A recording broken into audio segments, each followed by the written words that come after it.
It's still unclear how this happened. There was no invasion, no mass killing, no burning cities, and yet entire peoples vanished from history. Not from the land, from memory. What you're about to hear is not about war. It's about something far more effective: replacement without resistance. History teaches us to look for violence, for the dramatic break.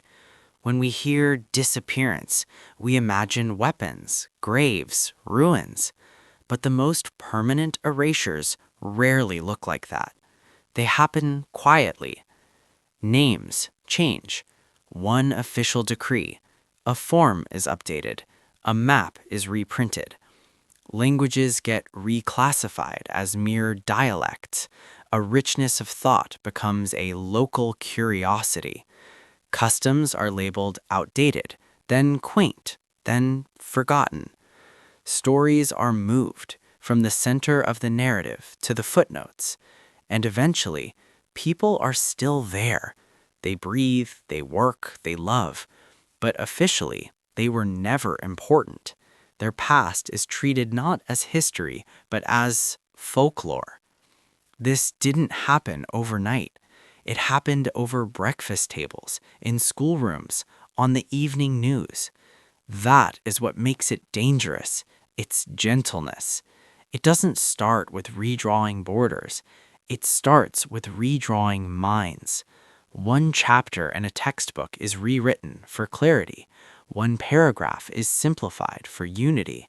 One sentence disappears for progress. A statement enters the world. This region has always been like this. But your grandmother, she remembers something else. She remembers a different name for the same river, a word that described its spirit, not just its location. A different story for why the mountain is shaped that way. A different way people lived together.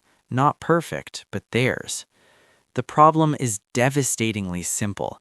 Memory has no official stamp, no seal of approval. It lives in the throat, the gesture, the recipe, the lullaby. But books do, archives do, broadcasts do.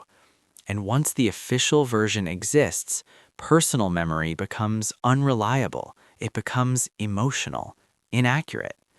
And here is where the real shift begins.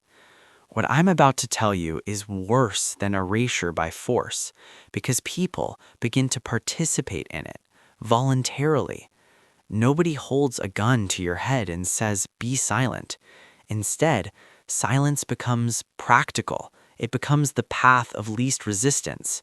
Certain words create discomfort, a slight frown from a colleague. Certain names raise eyebrows at the government office. Certain histories lead to an awkward pause at a dinner party. So people adopt. They shorten their names. Makridopoulos becomes Makris, easier for everyone.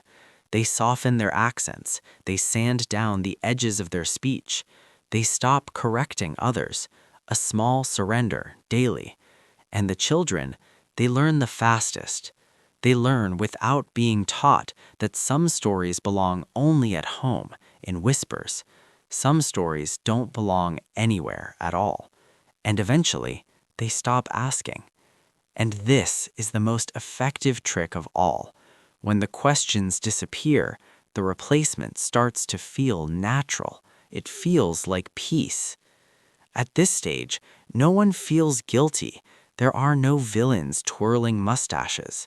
The teacher is just following the curriculum, the updated one. The journalist is just being neutral, maintaining social harmony. The institution is just streamlining the record. But the outcome is a kind of death. People exist, but only in the present tense, only as physical entities. Their past has been reassigned, archived, or deleted. And a new narrative, clean, simple, logical, occupies their place in history. It's easier to teach, easier to defend, easier to sell. Was this planned, a grand, sinister conspiracy? Or did it just emerge? a series of small, logical compromises building on each other until the original shape was gone. Historians still debate that, but the result is always the same. But erasure only works if everyone agrees to forget, and someone always refuses. It's the grandmother who, in her dementia, speaks only the old tongue, the language her grandchildren don't understand but whose music they feel. It's the musician who plays a forbidden melody at a wedding, and for 3 minutes, everyone old enough weeps without knowing why. It's the child who finds a strange photograph and asks, "Who are these people? Why do they wear those clothes?"